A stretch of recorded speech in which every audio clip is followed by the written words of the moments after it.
వినిపించారు. ప్రభు నామానికి స్తోత్రాలు. సమయమందు మనము దేవుని వాక్యాన్ని పరిశుద్ధ గ్రంథము నుండి ధ్యానించుకుందాం. మన ధ్యాన వరుసలో లేవియ కాండములో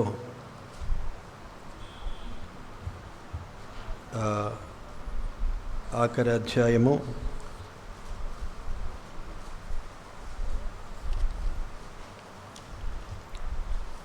27వ అధ్యాయము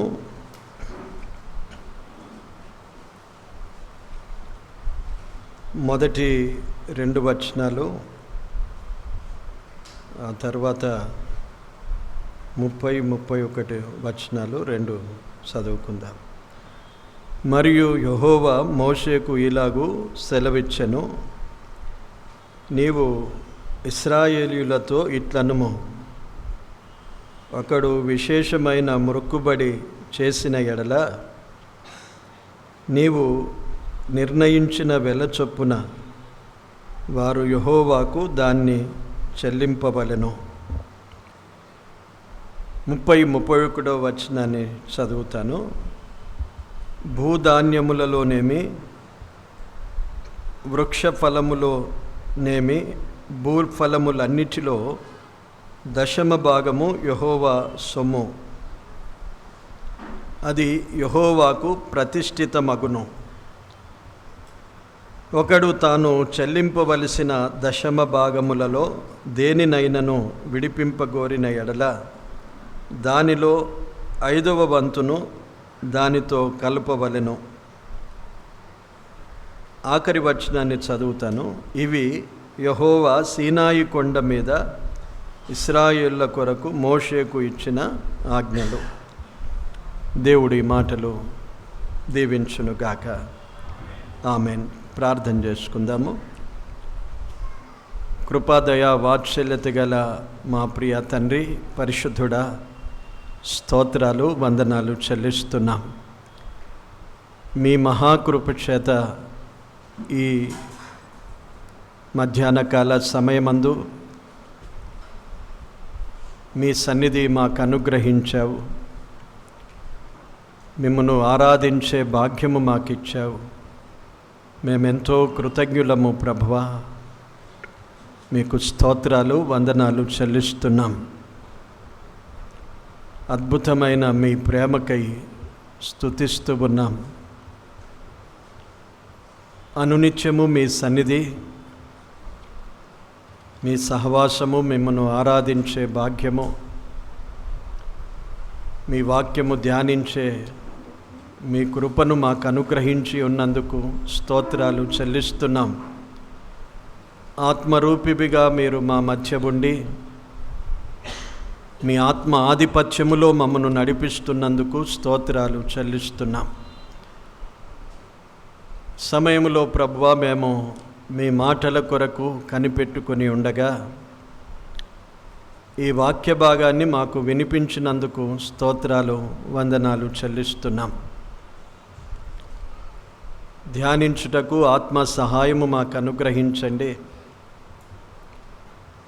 నేడు మీరు మాతో మాట్లాడుటకు మీరు ఉద్దేశించిన మాటలన్నీ మాకు వినిపించండి. మీ పక్షమున నిలిచిన నన్ను మీరు బలపరిచి మీ నోటికి బూరగా మాత్రమే వాడుకొని నాతోనూ మా అందరితోనూ మీరు మాట్లాడుమని మహిమ ఘనత ప్రభావములు మీకే చెల్లిస్తూ యేసుక్రీస్తు నామమున కృతజ్ఞతతో ప్రార్థించి వేడుకుంటున్నాము తండ్రి. ఆమేన్. ప్రియులారా, మనము వరుసగా ఆదికాండము నుండి మొదలు పెట్టాము. అన్ని విషయాలు మనము ధ్యానించకపోయినా ప్రాముఖ్యమైన అంశాలను మనము ఎత్తి వాటిని గూర్చి ఆలోచన చేస్తూ ఉన్నాం.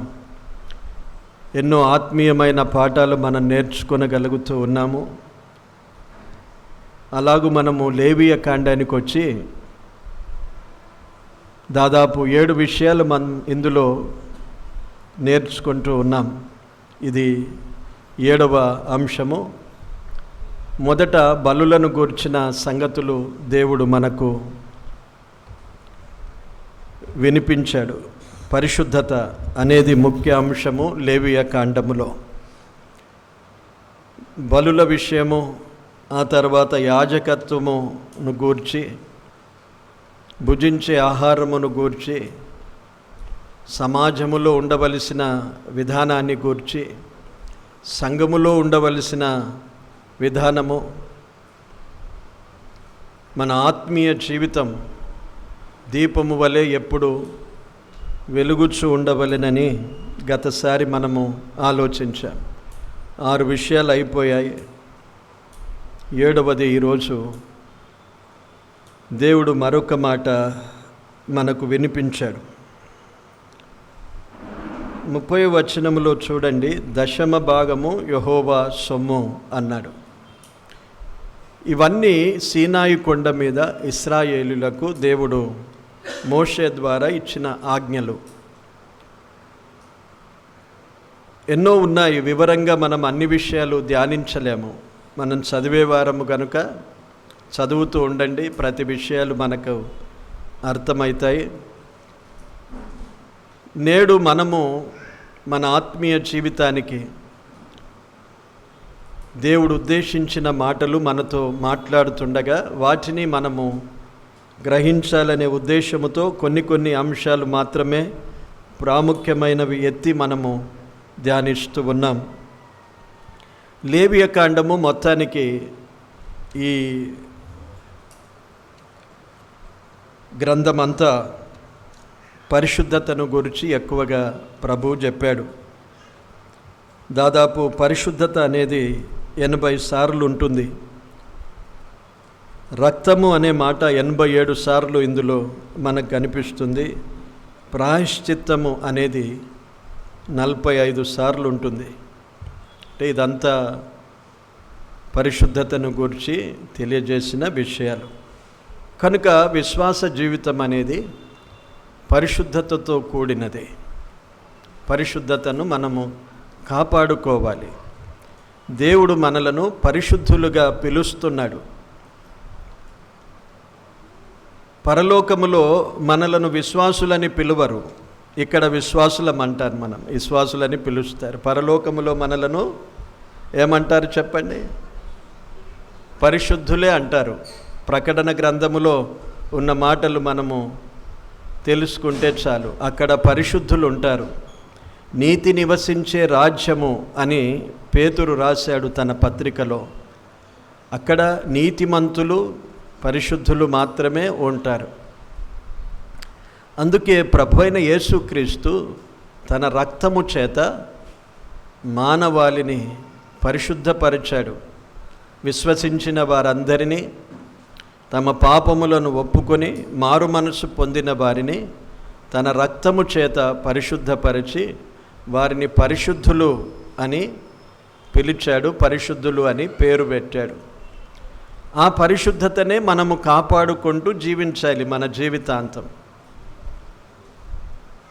దానికి సాధనాలు ఇచ్చాడు. పరిశుద్ధతను కాపాడుకోవడానికి దేవుని వాక్యము, ప్రార్థన, ఆయన సహవాసం, ఆయనను ఆరాధించే భాగ్యము దేవుడు మనకిచ్చాడు. వీటన్నిటితో మన పరిశుద్ధతను మనము కాపాడుకుంటాము. వీటి యందు ఎవరైతే ఉండరో సహవాసం ఉండదు అనుకోనండి, ప్రార్థనా జీవితం ఉండదు, వాక్య ధ్యానం ఉండదు. ఇలాంటివి లేనప్పుడు అపవాది మనలను శోధించే అవకాశం ఎక్కువగా ఉంటుంది. అపవాది మనలను అపవిత్రపరుస్తాడు. దేవుని రాజ్యానికి మనము వారసులముగా కాకుండా ఆటంకపరుస్తాడు. అపవాదికి సమయం ఇవ్వకుండా మన పరిశుద్ధతను కాపాడుకోవాలనేది మనము నేర్చుకుంటున్నాం. దేవుడు అన్ని విషయాల్లో పరిశుద్ధతనే కోరుకుంటాడు. ఎక్కడ కాంప్రమైజ్ ఉండదు. దేవుని ఆజ్ఞలు చాలా పవిత్రమైనవి.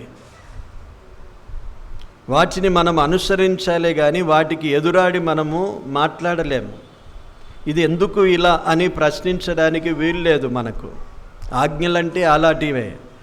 ప్రభుత్వం కూడా కొన్ని ఆజ్ఞలు జారీ చేస్తారు. ఏ ప్రభుత్వమైనా కొన్ని ఆజ్ఞలు వెల్లడి చేస్తారు.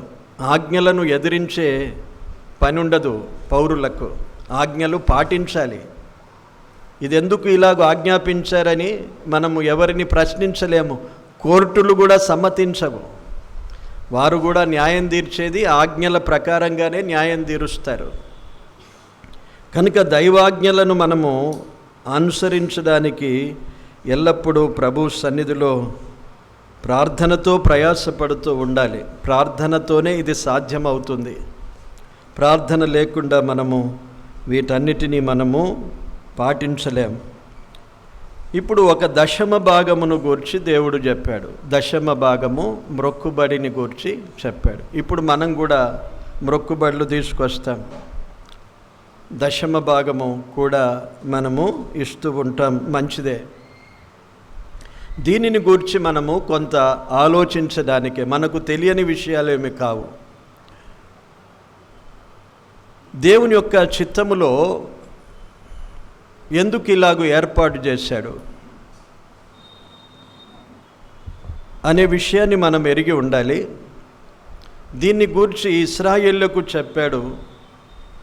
అంత మాత్రమేనా, లేక ఈరోజు మనకు కూడా ఇవే మాటలు దేవుడు సెలవిస్తున్నాడా అనే విషయాలను మనము తేటగా ఆలోచించడానికే ఈ వాక్య భాగాన్ని మనము ఈరోజు ధ్యానించడానికి దేవుడు మనకు ఏర్పాటు చేశాడు. దశమ భాగము యెహోవా సొమ్ము అన్నాడు. ఇక దానికి మళ్ళీ మనం ఏది చెప్పలేం. ఏ దశమ భాగము? నీకున్న దశమ భాగం, నీవు సంపాదించిన దానిలో దశమ భాగం అంటే ఏంటి? 10వ భాగం. 100 రూపాయలు సంపాదిస్తే అనుకోనండి, 100 రూపాయలు మనం సంపాదించామనుకోనండి, ఒక 10 రూపాయలు అనేది 100 లోపల అది ప్రభువుదే అన్నాడు. అది నీది అనడానికి వీల్లేదు. సంపాదించాం మనమే, కానీ ఆ సంపాదనలో అది నీది కాదు, అది ప్రభువుదే అన్నాడు. మనం అందరం ఒప్పుకోవాలి. ఇశ్రాయేలుకు ఈ ఆజ్ఞాపించాడు. ఈ ఆజ్ఞలు జారీ చేసిన నాట దానికంటే ముందు దాదాపు 500-600 సంవత్సరాల క్రితమే దశమ భాగము అనేది మొదలైంది. ఆదికాండం మనం చూస్తే 14వ అధ్యాయంలో చూడండి. పితరుడైన అబ్రహాము 14వ అధ్యాయము 20వ వచనములో, నీ శత్రువులను నీ చేతికి అప్పగించిన సర్వోన్నతుడగు దేవుడు స్తుతింపబడునుగాక అనియు చెప్పెను. అప్పుడు అతడు అన్నిటిలో ఇతనికి 10వ వంతు ఇచ్చెను అన్నాడు. అక్కడ మొదలైంది 10వ వంతును గురించి ఆలోచన. మనం కూడా అప్పటికి దైవాజ్ఞలు ఇంకా వారికి అందలేదు. ఈ ధర్మశాస్త్రము వారికి దేవుడు ఇయ్యలేదు. ఇవి సీనాయి పర్వతం మీద మోషే ద్వారా ఇశ్రాయేలుకు ఆజ్ఞాపించిన ఆజ్ఞలలో దశమ భాగము యెహోవా సొమ్ము అని ఆజ్ఞాపించాడు. దానికి ముందే అబ్రహాము ఈ 14వ అధ్యాయములో యుద్ధాన్ని జయించి వస్తూ ఉన్నప్పుడు షాలేము రాజైన మెల్కీసెదెకు అతన్ని ఎదుర్కొని అతన్ని ఆశీర్వదించినప్పుడు అతనికి 10వ వంతు ఇవ్వడం మనం చూస్తున్నాం. ఈ మెల్కీసెదెకును గూర్చి మనం ఇప్పుడు ఆలోచన చేయవలసిన అంశము కాదు. కానీ అబ్రహాం అక్కడ మొదలుపెట్టాడు 10వ వంతు ఇవ్వడం. ఇంకా ముందుకెళ్ళి మనం చూస్తే ఆదికాండం 28వ అధ్యాయంలో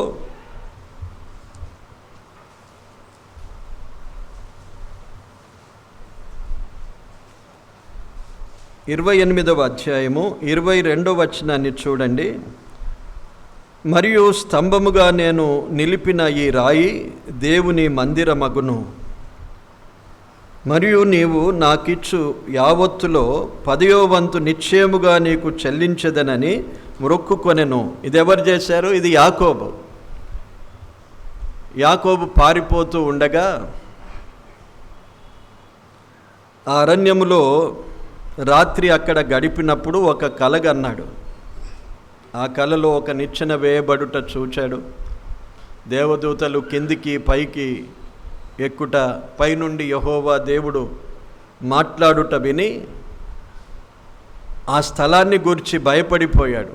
ఇది నిజముగా దేవుని మందిరమే అని చెప్పి దానికి బేతేల్ అని పేరు పెట్టి అక్కడ మొక్కుకుంటున్నాడు. నేను క్షేమంగా తిరిగి వస్తే 10వ వంతు నీకు నిశ్చయముగా చెల్లిస్తానన్నాడు. దశమ భాగమును గూర్చి ఇక్కడ మొదలైంది, అబ్రహాము నుంచే మొదలైంది. ఆ తర్వాత దేవుడు ఇశ్రాయేలు ప్రజలకు దశమ భాగము అనేది ఒక ఆజ్ఞగా వారికి తెలియజేశాడు. దేవుడు దశమ భాగమును ఎందుకు కోరుకున్నాడు? దేవుడు ఎందుకు కోరుకున్నాడు? దేవునికి ఏమైనా తక్కువగా ఉన్నదా చెప్పండి? తక్కువేమీ లేదు కదా.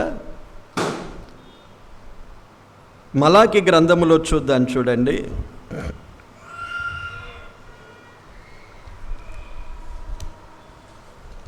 మలాకి గ్రంథము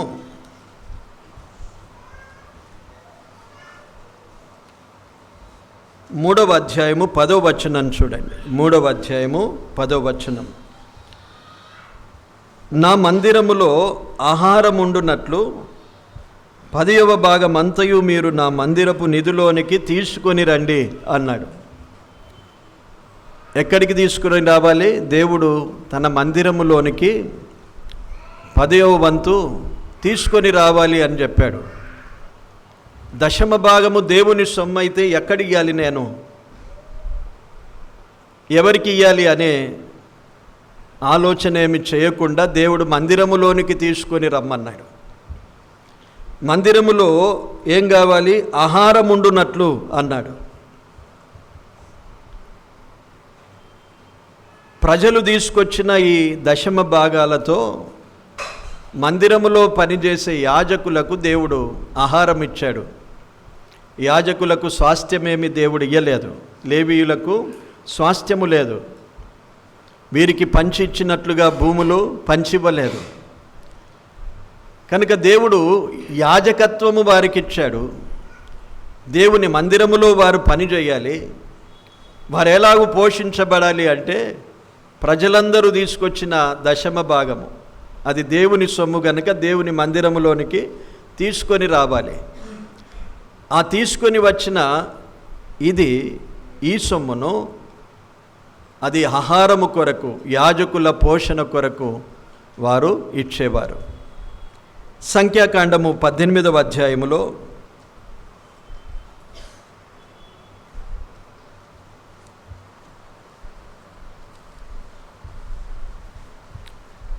పద్దెనిమిదవ అధ్యాయములో 25-26 వచనాలు చూడండి.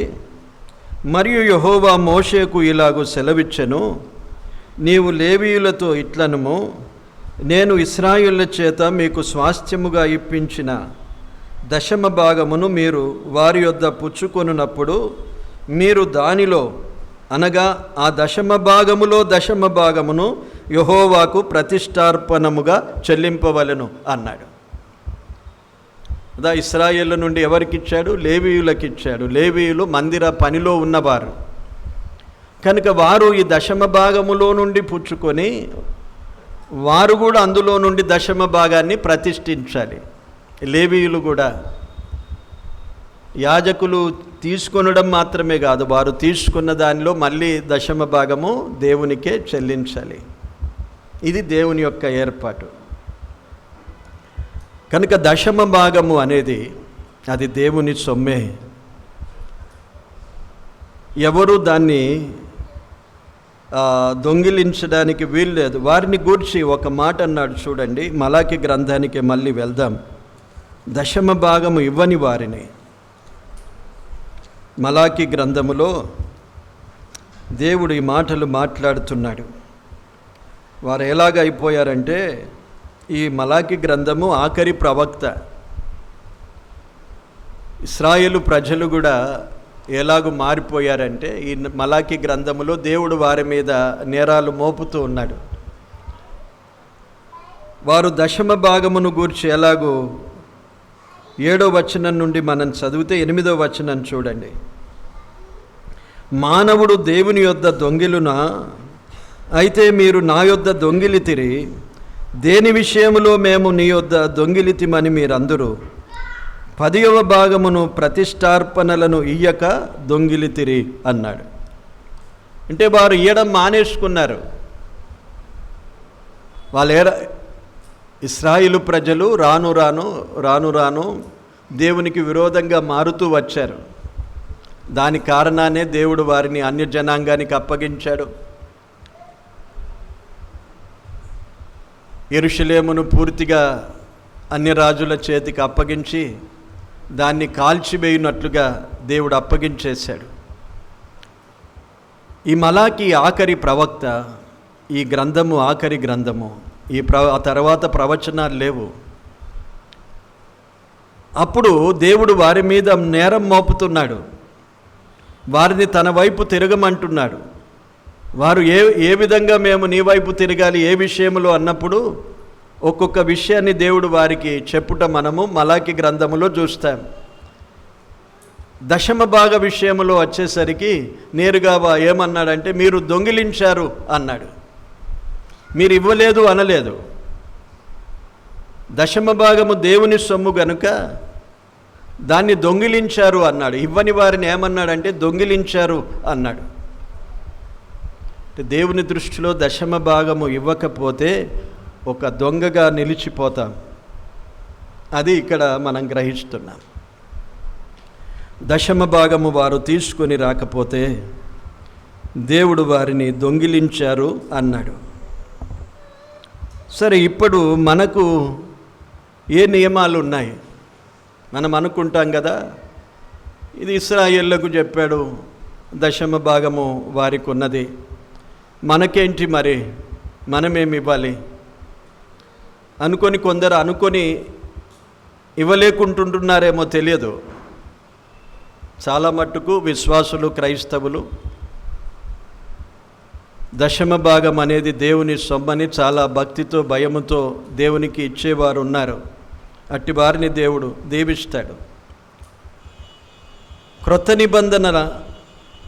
నిబంధనకు వచ్చిన తర్వాత ఈనాడు విశ్వాసులమైన మనకు దేవుడు దశమ భాగమును గూర్చి అపోస్తలుడైన పౌలు ద్వారా ఖచ్చితమైన ఆజ్ఞాపించలేదు. దశమ భాగము అనే మాట రాయలేదు. కానీ యేసు ప్రభువు మాట్లాడినప్పుడు, పరిసయ్యులతో మాట్లాడినప్పుడు దశమ భాగాన్ని గూర్చి మాట్లాడాడు. అక్కడ మత్తయి సువార్త చూడండి, 23వ అధ్యాయం.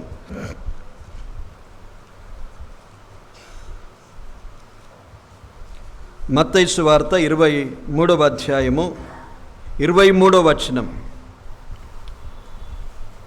అయ్యో వేషధారులైన శాస్త్రులారా, పరిసయ్యులారా, మీరు పుదీనాలోను సోపులోను జీలకర్రలోను 10వ వంతు చెల్లించి ధర్మశాస్త్రములో ప్రధానమైన విషయములను అనగా న్యాయమును, కనికరమును, విశ్వాసమును విడిచిపెట్టితిరి.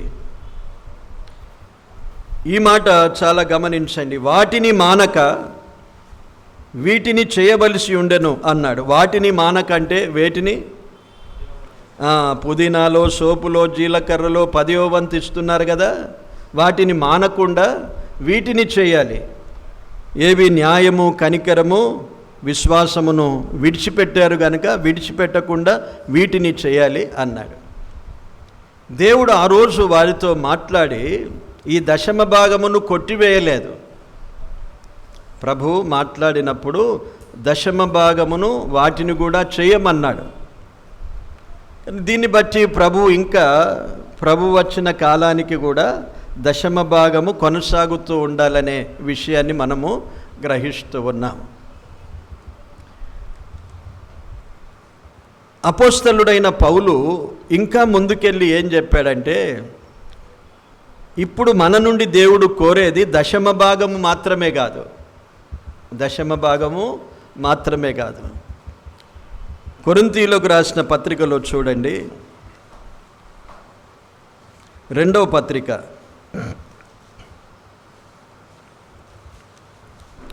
8వ అధ్యాయము 12వ వచనాన్ని మనం చూస్తే, మొదట ఒకడు సిద్ధమైన మనస్సు కలిగి ఉంటే శక్తికి మించి కాదు కానీ కలిమి కొలది ఇచ్చినది ప్రీతికరమవును అన్నాడు. 8వ అధ్యాయము 3-4 వచనములో కూడా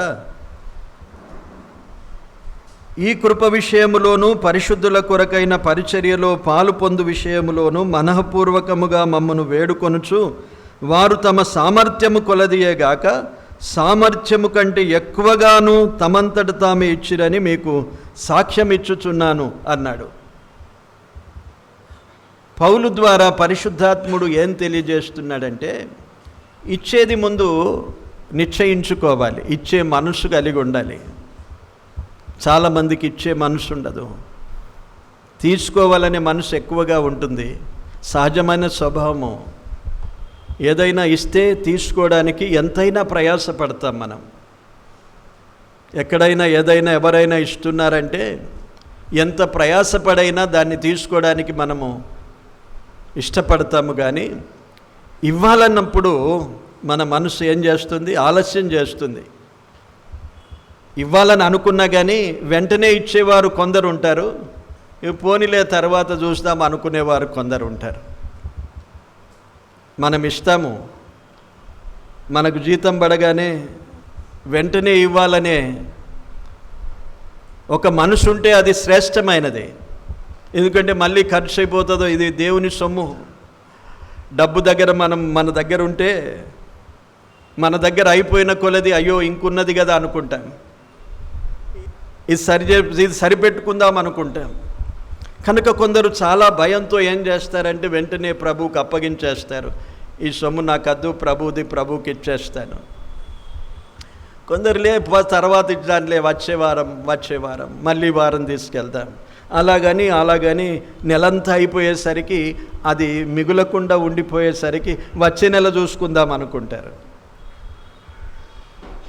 అందుకే ఇక్కడ ఒక మాట ఏంటంటే, ముందు మన మనసులో సిద్ధమైన మనసు కలిగి ఉండాలి అని చెప్పాడు. దేవునికి ఇచ్చే విషయంలో సిద్ధమైన మనసు ఉండాలి. అప్పుడు దేవుడు నిన్ను శక్తికి మించి అడగడు.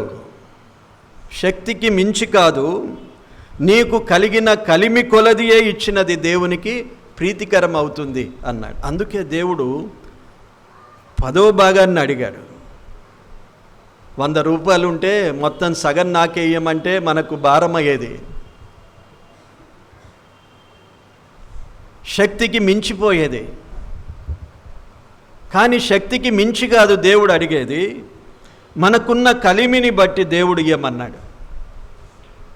100 రూపాయలు ఉండి 10 రూపాయలు కూడా నేను ఇయ్యలేను, నాకు అంత లేదంటే అది అబద్ధం అవుతుంది కదా. 100 రూపాయలు ఉండి 60 రూపాయలు ఇవ్వాలంటే అది భారం అవుతుంది.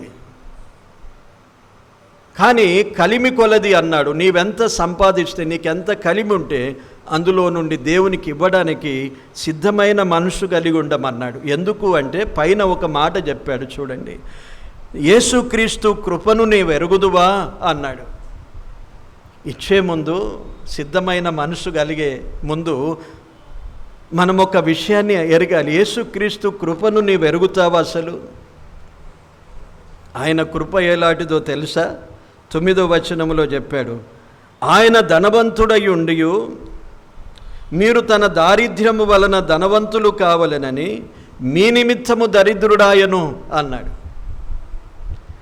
దేవుడు ఎంతో ధనవంతుడు, ఐశ్వర్యవంతుడు. కానీ మనము ఆయన దారిద్ర్యము వలన ధనవంతులు కావాలనని మన నిమిత్తము దరిద్రుడైపోయాడు. అన్నీ వదిలి వచ్చేసాడు మన కొరకు. ఏమైనా కలిగి ఉన్నాడా ఈ భూమి మీద?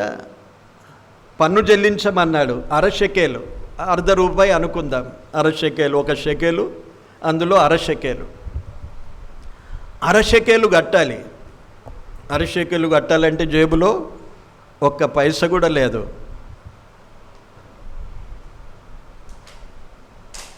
అలాంటి దేవుడు దరిద్రుడాయను అని ఉన్నది. ఐశ్వర్యమంతా వదిలి వచ్చేశాడు. తను తాను రిక్తునిగా చేసుకున్నాడు. ఎందుకు? మన కొరకే, మనలను రక్షించడానికి, ఆ నిత్య జీవం అనే గొప్ప స్వాస్థ్యాన్ని దేవుడు మనకివ్వడానికి దేవుడు ఈ భూలోకానికి వచ్చాడు. సమస్తమును విడిచిపెట్టాడు. దరిద్రుడైపోయాడు. నక్కలకు, బొరియలను, ఆకాశ పక్షులకును గూళ్ళున్నాయి కానీ మనుష్య కుమారునికి తలవాల్చుకోవడానికి స్థలము లేదన్నాడు. రాత్రంతా ఓలీవ కొండ మీద అరణ్యములో గడిపాడు. దినమంతా దేవాలయములో గడిపాడు. ఇలాగూ చేసిన ప్రభు యొక్క కృపను మనం ఎరుగుతే, దేవునికిచ్చే మనస్సులో మనం ఏమాత్రము వెనకదీయము. దేవుని మీద భక్తి శ్రద్ధ కలిగిన వారు ఈ విషయాన్ని తప్పకుండా ఆలోచించాలి. సిద్ధమైన మనసు చేసుకోవాలి.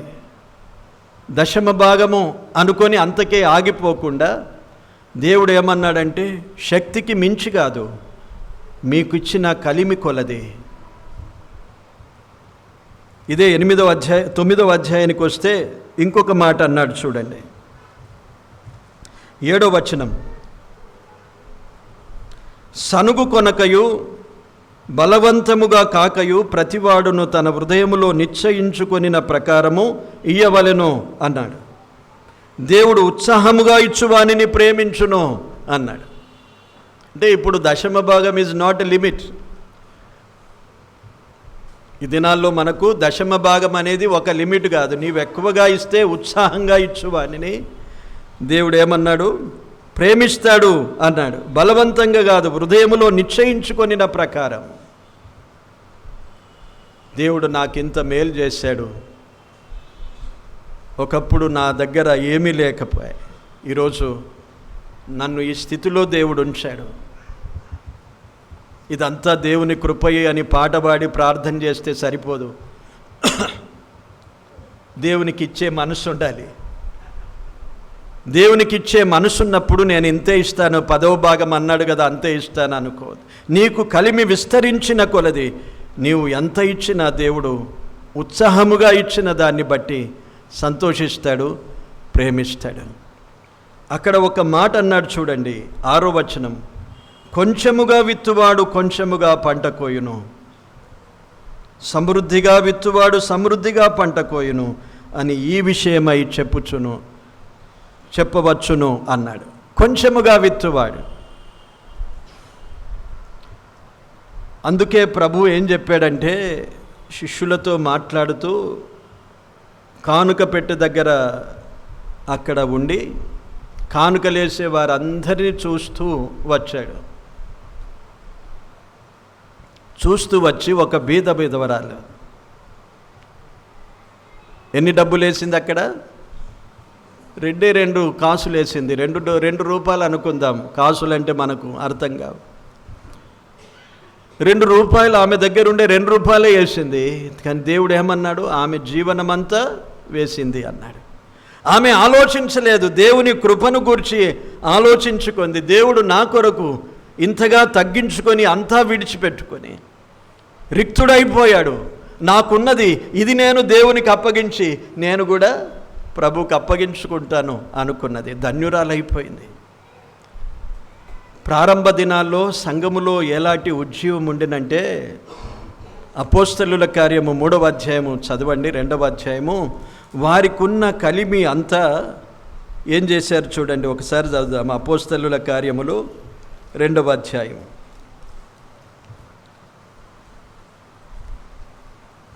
44వ వచనం, విశ్వసించిన వారందరూ ఏకముగా కూడి తమకు కలిగినదంతయు సమిష్టిగా ఉంచుకొనిరి.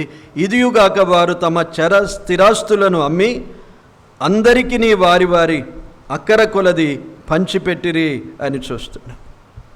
వారైతే ఏం చేశారు? వారికి ఉన్న స్థిరాస్తులన్నీ అమ్మేశారు, అందరికీ అప్పగించేశారు. అపోస్తలుల పాదముల యొద్దకు తీసుకొని వచ్చారు. దేవునికి ఇచ్చే విషయంలో ఈరోజు చాలామంది ఇక్కడే దశమ భాగం అనేది ఏది లేదు కదా మనకు అని వాదించే కొందరు అధిక జ్ఞానులు ఉంటారు. వాస్తవమే, కానీ దేవుడు దశమ భాగము కంటే ఎక్కువగా ఇచ్చేవారిని చూపించాడు. కనుక దేవునికి ఇచ్చే విషయంలో మనకు తెలిసిన ఒక గైడ్లైన్ ఏంటంటే 10వ భాగము, నాట్ బిలో దట్. దానికంటే తక్కువగా ఇచ్చే మనసు ఎప్పుడూ కలిగి ఉండకూడదు. కొంచెముగా విత్తువాడు కొంచెమే పంట కోస్తాడు. సమృద్ధిగా ఇచ్చేవాడు, సమృద్ధిగా విత్తేవాడు సమృద్ధి అయిన పంటను కోస్తాడు. ఇచ్చే విషయంలో ఎప్పుడు వెనుకదీయని మనసు కలిగి ఉండాలి. దాని వలన గొప్ప ఆశీర్వాదాలు దేవుడు మనకు అనుగ్రహిస్తాడు. కొరింథీయులకు రాసిన ఈ పత్రికలో మనం 9వ అధ్యాయంలో మనము చూసినట్లయితే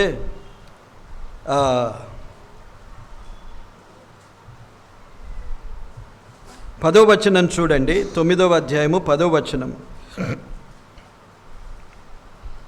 విత్తువానికి విత్తనమును తినుటకు ఆహారమును దయచేయు దేవుడు మీకు విత్తనము దయచేసి విస్తరింపజేసి మీరు ప్రతి విషయములో పూర్ణ ఔదార్య భాగ్యము గలవారగునట్లు మీ నీతి ఫలములు వృద్ధి పొందించును అన్నాడు. ఈ ఇచ్చే విషయంలో చెబుతూ మన నీతి ఫలాలు వృద్ధి పొందిస్తాడు. మలాకి గ్రంథములో 3వ అధ్యాయములో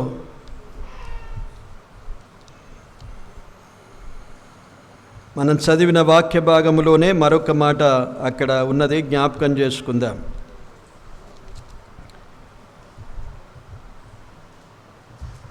పదవ వచనములో చూడండి. మందిరములోనికి తీసుకొని రండి అని చెప్పాడు. దీనిని చేసి మీరు నన్ను శోధించిన ఎడల నేను ఆకాశపు వాకిన్లను విప్పి పట్టజాలనంత విస్తారముగా దీవెనలు కుమ్మరించదనని సైన్యములకు అధిపతియగు యెహోవా సెలవిచ్చుచున్నాడు. మీ పంటను తినివేయు పురుగులను నేను గద్దించెదను, అవి మీ భూమి పంటను నాశనము చేయవు.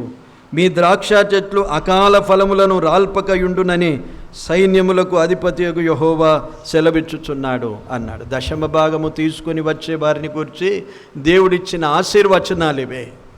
ఆకాశపు వాకిన్లను విప్పుతాను అన్నాడు.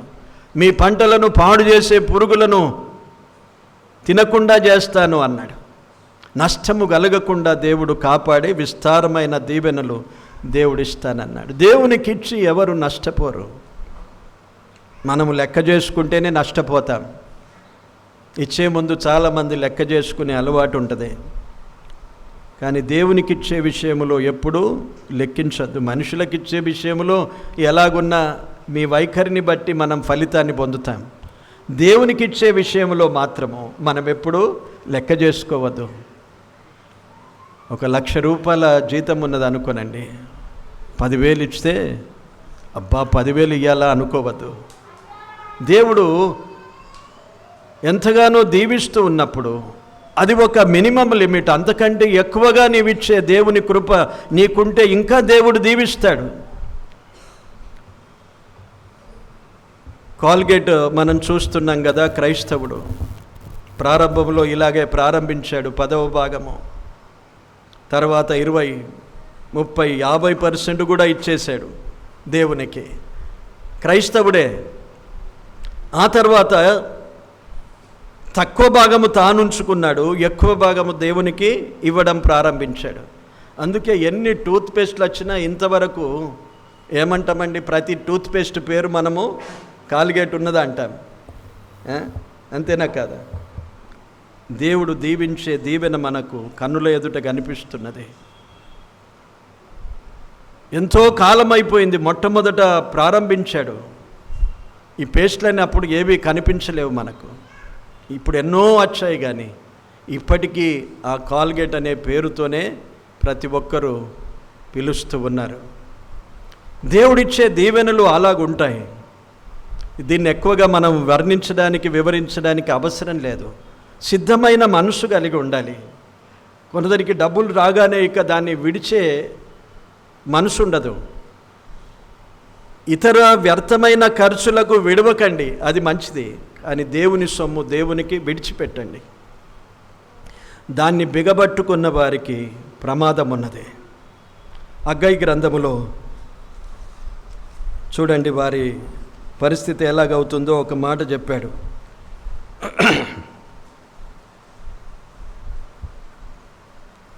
6వ వచనం, మొదటి అధ్యాయం.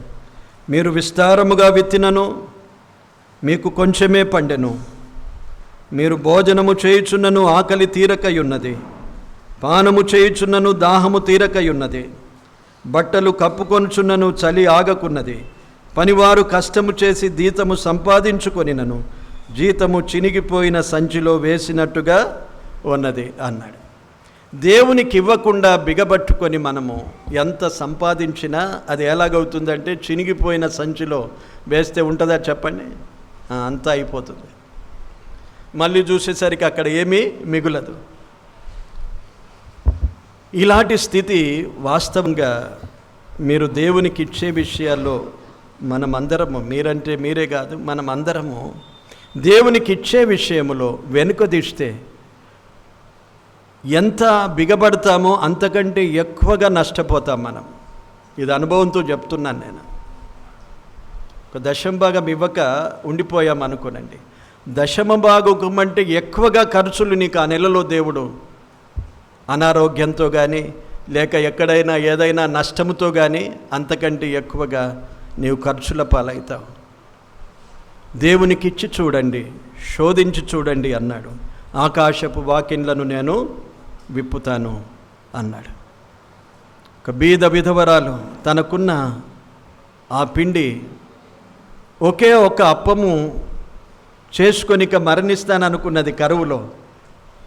కానీ దేవుని సేవకుడు రాగానే చెప్పినట్లుగా చేసింది. మొదట నాకు ఇమ్మన్నాడు. మొదట చేసి ఇచ్చిన తర్వాత ఆ కరువు కాలం అంతా బ్రతికిపోయింది. దేవుని అద్భుతమైన కార్యాలు మన జీవితాల్లో చూడాలంటే ఆయన ఆజ్ఞలకు విధేయులం కావాలి. శోధించదు, ఇది జరుగుతుందా, ఇలాగెందుకు నేను చేస్తాను, తిరగబడద్దు. అవిధేయత కానీ దేవుణ్ణి మరీ శోధించి మనము ఆపివేయడం కానీ ఇలాగూ చేస్తే నష్టము మనకే. దశమ భాగము అనేది పాత నిబంధన గ్రంథములో ఉన్నది మాత్రమే కాదు, క్రొత్త నిబంధన విశ్వాసులమైన మనకు కూడా దశమ భాగము కంటే ఎక్కువగా దేవుడు ఇమ్మని కోరుతున్నాడు. కలిమి కొలది అన్నాడు. ఎంత దేవుడు నిన్ను ఆశీర్వదించితే అంత ఎక్కువగా నీవు దేవునికి ఇవ్వాలనేది నేర్పిస్తున్నాడు. అలాగిచ్చిన వారున్నారు, దీవించబడిన వారున్నారు. మనం కూడా ఎప్పుడూ దేవుని భాగాన్ని దొంగిలించకుండా మనము ప్రభువుకు అప్పగించుదాం. ఎక్కువగా ఇచ్చి ఎక్కువగా దీవెనలు పొందుదాము. పాట కూడా మనం పాడుతాం, చక్కగా రాశారు పాటలు. అవి మన నేర్పు కొరకే, మన మేల్కొల్పు కొరకు వ్రాయబడిన పాటలు. వాక్యాన్ని మనము గ్రహించి దశమ భాగము ఎప్పుడు వెనుకదీయకుండా, 100 రూపాయలు వస్తే ఎన్ని ఇవ్వాలి మనం? 10 రూపాయలు ఇవ్వండి, దేవుని లెక్కలో ఉండిపోతుంది. ఆనాడు ఇశ్రాయేలులో వారు పిండి పిసికే ఆ పిండిలో కూడా ఒక ముద్ద ప్రభువుకి ఇచ్చారు. ఎంత అద్భుతమైన విశ్వాస జీవితం. మనం కూడా అలాగూ ఎదుగుదాము. దేవుడి మాటలు దీవించును గాక. ఆమేన్. లేవియ కాండములో 7 అద్భుతమైన అంశాలను దేవుడు మన ముందుంచాడు. అనేక విషయాలు ధ్యానిస్తూ మనము ప్రాముఖ్యంగా పరిశుద్ధత కొరకు మనం ఎప్పుడూ దైవ సన్నిధిలో కాపాడుకొని ప్రయాసపడి దేవుని ఆజ్ఞలను మనము అనుసరిస్తూ నడవడానికి ప్రభువుకు అప్పగించుకుందాం. ప్రార్థన చేస్తాను. పరిశుద్ధుడవైన మా తండ్రి, మీకు స్తోత్రాలు, వందనాలు చెల్లిస్తున్నాం. మీ మహాకృప చేతనే నేడు పునరుత్థాన దినం మిమ్మను ఆరాధించుటకు ఆయా స్థలాల్లో నుండి మమ్మల్ని అందరినీ నడిపించావు. ఆత్మరూపివిగా మా మధ్య ఉండి మీ ఆధిపత్యములో ఈ ఆరాధన కార్యక్రమం మొదలుకొని ముగింపు వరకు తోడయుండి మమ్మను నడిపిస్తూ ఉన్నావు ప్రభువా, మీకు స్తోత్రాలు. హెచ్చరిక వాక్య ఉపదేశములో దశమ భాగమును గూర్చి మీరు తెలియజేశారు. దశమ భాగమును గూర్చి మేము అనాలోచనగా ఉండకుండా మీకిచ్చే విషయములో ప్రభువా సిద్ధమైన మనస్సు కలిగే, బలవంతముతో కాక శక్తికి మించి కాక మాకిచ్చిన కలిమి కొలది ఉత్సాహముగా ఇచ్చే మనస్సు మాకు అనుగ్రహించండి. అట్టివారిని మీరు ప్రేమిస్తానని సెలవిచ్చావు. ఆకాశపు వాకిన్లను విప్పి దీవెనలు అనుగ్రహిస్తానని సెలవిచ్చావు. మీకు స్తోత్రాలు, వందనాలు చెల్లిస్తున్నాం. అనేకసార్లు మేము వింటూ వస్తూ ఉన్నాం. ఎరిగి ఉన్న మాటలే మరొకసారి ఈ ధ్యానాన్ని మా ముందుంచినందుకు స్తోత్రాలు, వందనాలు చెల్లిస్తున్నాం. అనేకులు ప్రభువా మరి ఈ విధంగా దశమ భాగాలు మీ సన్నిధికి తీసుకొచ్చేవారు ఉన్నారు. వారందరినీ బట్టి మీకు స్తోత్రాలు చెల్లిస్తున్నాము. దీవించి ఆశీర్వదించండి. ఇంకా ఇలాగూ ఇవ్వని వారు ప్రేరేపించబడి మీ సొమ్ము మీకు చెందునట్లుగా వారు అప్పగించే కృపను మీకు అనుగ్రహించండి. ప్రతి వారి హృదయాల్లో మీ మాటలు ఫలింపజేయమని ప్రార్థిస్తున్నాం. తిరిగి మా గృహాలకు మేము విడివిడిగా వెలుచుండగా తోడై ఉండండి. దూర ప్రాంతాల నుండి వచ్చిన వారు ఉన్నారు. ప్రయాణాల్లో ఎటువంటి ఇబ్బందులు, ఇరుకులు, అపాయాలు సంభవించకుండా కాపాడి క్షేమంగా తమ తమ ఇండ్లకు నడిపించమని, మీ చిత్తమైతే దేవా మరొకసారి మేము ఇలాగూ కలిసి మిమ్మను స్తుతించే భాగ్యము మాకిమ్మని యేసుక్రీస్తు నామమున వేడుకొని ప్రార్థిస్తున్నాము తండ్రి. ఆమెన్. 1000 కొండల పశువులు ఆయనవేగా, వెండి బంగారాలు యేసునివేగా. 1000 కొండల పశువులు ఆయనవేగా, వెండి బంగారాలు యేసునివేగా. భూమి ఆయనదే, ఆకాశమాయనదే. భూమి ఆయనదే, ఆకాశమాయనదే. సముద్రమును అందలి సమస్తము ఆయనవేగా. సముద్రమును అందలి సమస్తము ఆయనవేగా. ఆకాశవాకిళ్ళు విప్పుతాడు, పట్టరని దీవెనలు కురిపిస్తాడు. ఆకాశవాకిళ్ళు విప్పుతాడు, పట్టరని దీవెనలు కురిపిస్తాడు. దేవునికిచ్చి మీరు దీవించండి, ఫలవంతముగా జీవించండి. దేవునికిచ్చి మీరు శోధించండి, ఫలవంతముగా జీవించండి. వందనాలందరూ.